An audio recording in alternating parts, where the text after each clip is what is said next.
So somewhere like turn 6, can you show me what it looks like from the bike's perspective, from the camera on the headstock, as you approach turn 6 and exit turn 6, please? Yeah.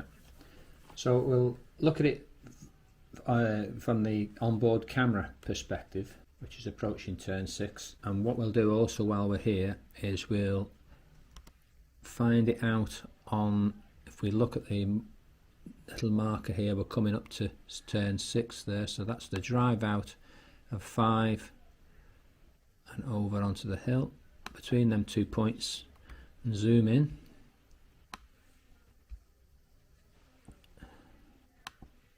So this is essentially the data of what is on the screen currently. So this is the acceleration out of 5 over the hill to 6.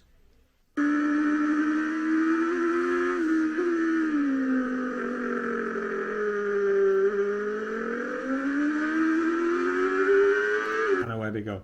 Okay. So what that shows there was the acceleration here out of turn 5, the short burst of throttle, getting the bike over to the left hand side of the track, off throttle, heavy brakes, trail the brake off into the corner, arrive at the apex, and then the drive out and that steep acceleration curve out to full gas onto the straight.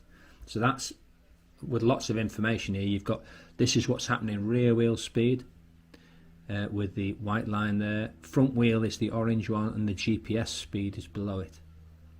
Okay, can you actually show me with the real video camera what your hand actually does as you approach and go through turn 6? Turn 5, over the rise, squeeze the throttle on, then go for the brake. Dump the brake, back on the throttle and onto the straight.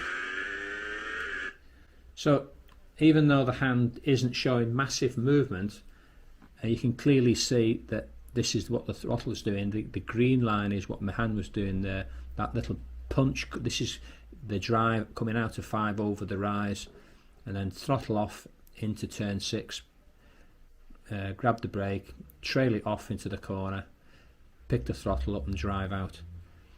Now if we just quickly go back on there, hopefully what it shows was how kind of quite small time frame of when I release the brake to where the throttle gets picked up.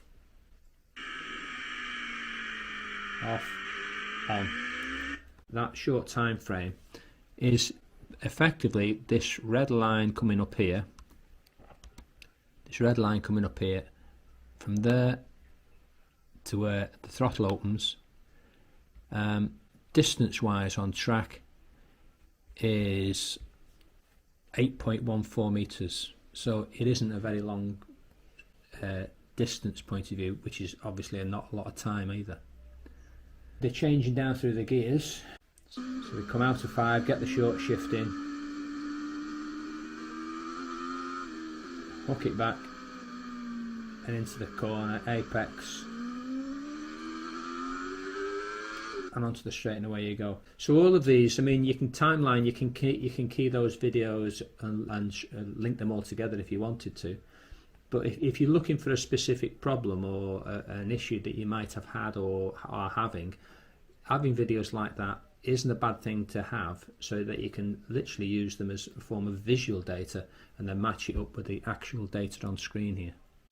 And it's all of what I'm trying to get across to people here is having the data is absolutely fantastic.